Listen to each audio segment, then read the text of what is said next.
Hello friends, कैसे हैं आप लोग। आई होप आप लोग ठीक होंगे और आप लोग की केवीएस और एनवीएस की पढ़ाई बहुत बेटर चल रही होगी। गाइस, मैंने एक दिन आपको सचिन सर की बुक के बारे में बताया था। आज मैं आपको इस बुक का जो इंग्लिश का पार्ट है उसमें मैं बताऊंगी कि उसमें क्या क्या दिया हुआ है और किस तरह से दिया हुआ है। चलिए मैं आपको इंग्लिश का पोर्शन खोल के दिखाती हूँ। देखिए, ये इंग्लिश, यहाँ से सबसे लास्ट में इंग्लिश है और इंग्लिश जो है वो 544 पेज से स्टार्ट हुई है। पहले इंग्लिश में कंप्रहेंशन दिया हुआ है। कंप्रहेंशन भी बहुत बढ़िया दिया हुआ है।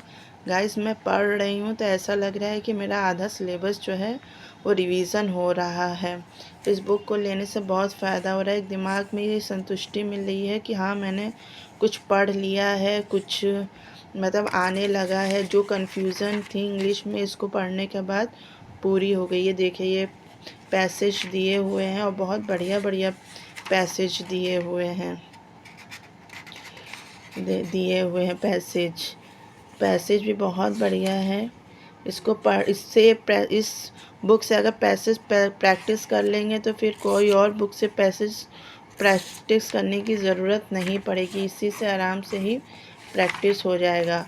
फिर देखिए, सेकंड नंबर पे दिया है वन वर्ड सब्स्टिट्यूशन। इसके क्वेश्चंस दिए हुए हैं। वो भी क्वेश्चंस गाइस बहुत बढ़िया बढ़िया दिए हुए हैं। प्रीवियस ईयर्स के हैं सारे क्वेश्चन और बहुत बढ़िया से तैयारी हो जा रही है प्रीवियस ईयर के भी क्वेश्चंस की। देखिए, बहुत बढ़िया क्वेश्चंस है, आप देख लीजिए। ये देखिए दिया हुआ है और पूरा इसका एक्सप्लेनेशन भी बहुत बढ़िया से समझाया गया है। सारा पार्ट, जितने पार्ट दिए गए सबके एक्सप्लेनेशन बहुत बढ़िया से समझाए गए हैं। और वर्ड वर्ड सब्स्टिट्यूशन जो इंग्लिश में थोड़ा कमज़ोर है, उसको नहीं समझ में आ रहा है, अगर वो ये भी पढ़ लेगा तो उसका आधा इंग्लिश कवर हो जाएगी। मतलब उसकी जितनी कन्फ्यूज़न होगी वो भी दूर हो जाएगी। चलिए मैं आगे दिखाती हूँ। फिर देखिए, सिनोनियम और एंटोनियम्स दिए हुए हैं। और देखिए, सिनोनियम एंटोनियम्स के क्वेश्चन देखिए। Choose the word nearest meaning to the given word, ये देखिए दिया हुआ है। और ये देखिए क्वेश्चन है, इसके 4 ऑप्शन है, फिर एक्सप्लेनेशन है, फिर क्वेश्चन है, फिर एक्सप्लेनेशन है।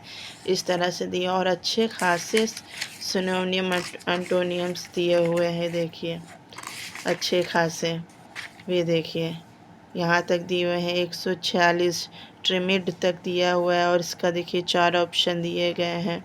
और ट्रिमिड का होता है बोल्ड, ये दिया है। फिर इसका एक्सप्लेनेशन दिया है।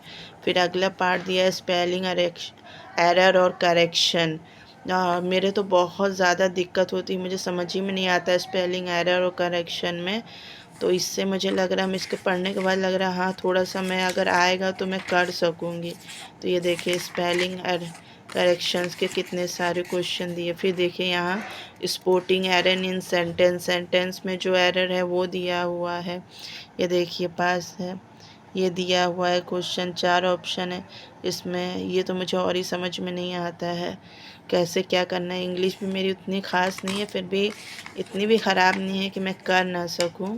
तो ये देखिए सारे प्रीवियस ईयर के सब दिए हुए हैं, सब सारे पिछले एग्ज़ाम जो जो हुए हैं, एनवीएस के, वीएस के। और ये देखिए पीआरटी का दिया हुआ है, शिफ्ट सेकंड का दिया हुआ है, और डीएसएसपी का दिया हुआ है, क्वेश्चन दिए हैं। तब एक तरह से पूरा समराइज़ करने के बाद मुझे ये लगा है कि एक बेटर बुक है, इसको ले लिया है। अब बस जल्दी से इस बुक को पूरा पढ़ के फिर ये देखिए, ये ग्रामर के टॉपिक इसके पूरे दिए हुए हैं। ये अगर कोई भी प्रैक्टिस कर लेगा ना तो उसको समझ में भी आ जाएगा और वो अच्छा खासा उसके प्रैक्टिस भी हो जाएंगे। और एक बार प्रीवियस ईयर जो लगा लेता है उसका अच्छा खासा प्रैक्टिस हो जाता है और जो समझ में आता है कि केवीएस किस तरह का क्वेश्चन पूछेगा। इस बार तो केवीएस ने अपना पैटर्न बदल दिया है, मगर मुझे नहीं लगता कि केवीएस में कोई इतना हार्ड पूछेगा। वो प्रीवियस ईयर के आधार पे ही क्वेश्चंस आएंगे। और अगर हमने प्रीवियस ईयर भी बढ़िया से कर लिया तो फिर हमारा तो लगता है कि 10 नंबर में हम आराम से ले आएंगे मार्क्स। फिर देखिए ईडियम फ्रेसेस दिए हुए हैं, कितने सारे ईडियम फ्रेसेस दिए हुए हैं। ये देखिए ईडियम फ्रेसेस,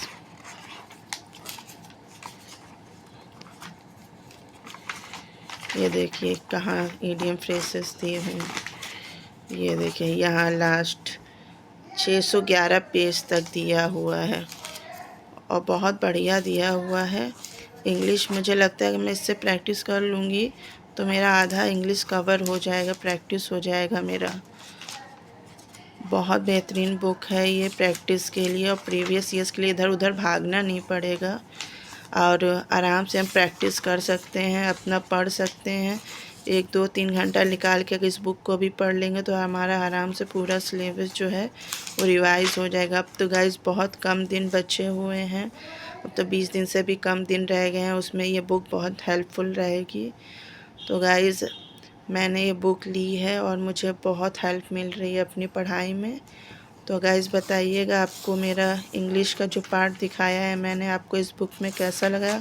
अगर आपने बुक ली है तो भी कमेंट में बताइए कि आपने बुक पढ़ ली है क्या पूरी, आपका कैसा एक्सपीरियंस रहा है इस बुक के बारे में। मेरा तो बहुत बेटर एक्सपीरियंस है इस बुक के बारे में। इस बुक से को लेने से मेरे अंदर एक कॉन्फिडेंस आया है कि हाँ चलो कुछ नहीं तो कम से कम थोड़ा बहुत तो दिमाग में रहेगा ही रहेगा और इंग्लिश में अच्छी खासी प्रैक्टिस हो जाएगी। गाइस अगर आप लोग को मेरा ये रिव्यू बुक का पसंद आएगा और आप लोग अपना रिव्यू दीजिएगा तो मैं आपको और बाकी पार्ट भी जो इस बुक में है मैं वो भी आप लोग को दिखाऊंगी कि क्या क्या दिया हुआ है। ठीक है गाइस, तो फिर आप लोग पढ़ते रहिए और अपने KBS में बेटर से बेटर स्कोर लाने की कोशिश करिए क्योंकि एक सेफ़ स्कोर ही हमें टायर 1 क्वालिफाई कराएगा और हम सेकंड लेवल पर जा सकेंगे।